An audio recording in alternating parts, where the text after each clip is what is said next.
रहे हैं आपका अपना पसंदीदा चैनल ए न्यूज़ 24। अब एक नए अंदाज में, जो कि सच छुपाता नहीं दिखाता है। अल्लामा इकबाल फाउंडेशन संभल द्वारा उर्दू सप्ताह के अंतर्गत साहित्यिक क्विज प्रतियोगिता का आयोजन किया गया। संभल अल्लामा इकबाल फाउंडेशन संभल द्वारा चल रहे उर्दू सप्ताह समारोह के क्रम में आज छठे दिन शहर के ज़िया उल उलूम इंटर कॉलेज में एक साहित्यिक प्रश्नोत्तरी प्रतियोगिता का आयोजन किया गया। इस प्रतियोगिता का उद्देश्य युवा पीढ़ी को उर्दू भाषा और साहित्य की ओर आकर्षित करना और उनके साहित्यिक ज्ञान को परखना था। कार्यक्रम की शुरुआत बद्र जमाल साहिल के भाषण से हुई, जिसमें उन्होंने उर्दू भाषा के विकास के महत्व और अल्लामा इकबाल के विचारों पर प्रकाश डाला। मुशीर खान तरीन ने कहा कि इकबाल की रेंज, गुणवत्ता और मात्रा वाकई प्रभावशाली है। उर्दू के अलावा उन्होंने फारसी में भी शानदार लेखन किया और उन्हें आधुनिक भारत के सबसे महत्वपूर्ण कवियों में से एक माना जाता है। एक कवि के रूप में उनकी अविश्वसनीय प्रतिभा के अलावा इकबाल को कई लोग एक बहुत ही महत्वपूर्ण विचारक और दार्शनिक भी मानते हैं। उनके विचारों और कविताओं ने उन्हें दुनिया भर के कई लोगों के लिए एक सांस्कृतिक प्रतीक बना दिया है। उनके पुनरुत्थानकारी दर्शन ने कई प्रमुख हस्तियों को प्रेरित किया है। इकबाल की शायरी मूल रूप से सक्रियता व कर्म और निरंतर संघर्ष की मांग करती है। यहाँ तक कि उनके यहाँ कभी कभी ये संघर्ष उद्देश्य प्राप्ति के माध्यम की बजाय खुद मकसद बनती नजर आती है। इकबाल ने अपने दार्शनिक विचारों की अभिव्यक्ति जिस कलात्मक और शेर रचाओं के साथ किया, वो एक ऐसा कारनामा है जो अपनी नज़ीर आप है। वो एक समय में शायर, दार्शनिक, समाज सुधारक, सियासतदां और विद्वान थे, लेकिन उनकी शायराना शख्सियत ने उनकी शख्सियत के तमाम पहलुओं को अपने अंदर समेट लिया था। अपने विचारों को व्यक्त करने के लिए इकबाल ने उर्दू की शेर भाषा विज्ञान में ज़बरदस्त इजाफा किया। वो नज़्म के ही नहीं, गज़ल के भी बड़े शायर थे। इन्होंने एक तरफ नज़्म को एक नया करीना अता किया तो दूसरी तरफ गज़ल भी उनके यहाँ एक नए और ताज़ा शैली के साथ जलवागर है। इकबाल के काव्यात्मक विषयों ने उनके गीतात्मक सामंजस्य पर कभी काबू नहीं पाया।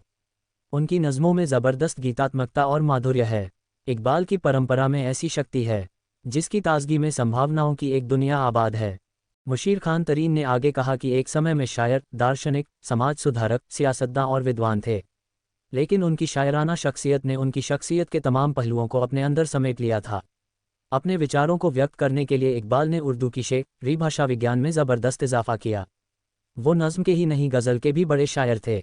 डॉक्टर मोहम्मद अहमद ने युवाओं से उर्दू साहित्य और उसकी ऐतिहासिक व सांस्कृतिक विरासत से जुड़ने का आह्वान किया और समय की कद्र करो नारे पर जोर दिया।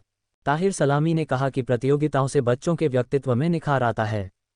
डॉक्टर किश्वर जहां जैदी ने कहा कि अल्लामा इकबाल फाउंडेशन के तत्वावधान में आयोजित कार्यक्रम उर्दू के अस्तित्व और सुरक्षा के लिए अत्यंत सुखद है।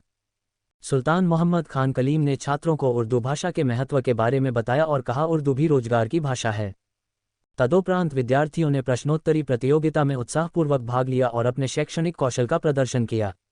कार्यक्रम के अंत में सफल छात्रों को पुरस्कार प्रदान किए गए और अल्लामा इकबाल फाउंडेशन ने भविष्य में ऐसी और प्रतियोगिताएं आयोजित करने का संकेत दिया ताकि उर्दू भाषा के प्रचार प्रसार और छात्रों के बीच इसके प्रचार प्रसार के लिए और अधिक कदम उठाए जा सकें। प्रतियोगिता में मास्टर शारिक कमर, मास्टर मतलूब हुसैन, नफीस अहमद, रुबैद आलम, फरहत आलम, इदरीस अहमद, शारिक जीलानी, जुबेर उमर, डॉक्टर नाजिम, अनवर साहब, मोहम्मद फरमान अब्बासी, बब्बू खान, सैयद हुसैन अफसर, हाजी तनवीर अशरफी, सुल्तान मोहम्मद खान कलीम, मोहम्मद अहमद कुरैशी, रहमत निशा, मास्टर शिवनंदन, जुल्फ़िकार हुसैन, समीना बी, सलमा बेगम, शाहीन परवीन, फौजिया नाज, आफरीन आदि विशिष्ट अतिथि के रूप में मौजूद रहे।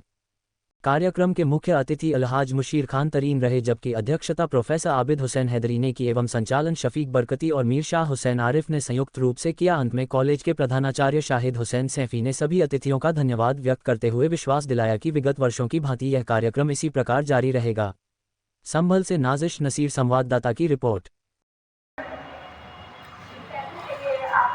आपने उनसे नहीं कहा कि अल्लामा इकबाल फाउंडेशन के सभी लोगों की दावत करो? हाँ, कहना इसलिए बड़ा इनाम मिला मुझे, और मुझे लगता है बेटा कि आपका कदम चल पड़ा है और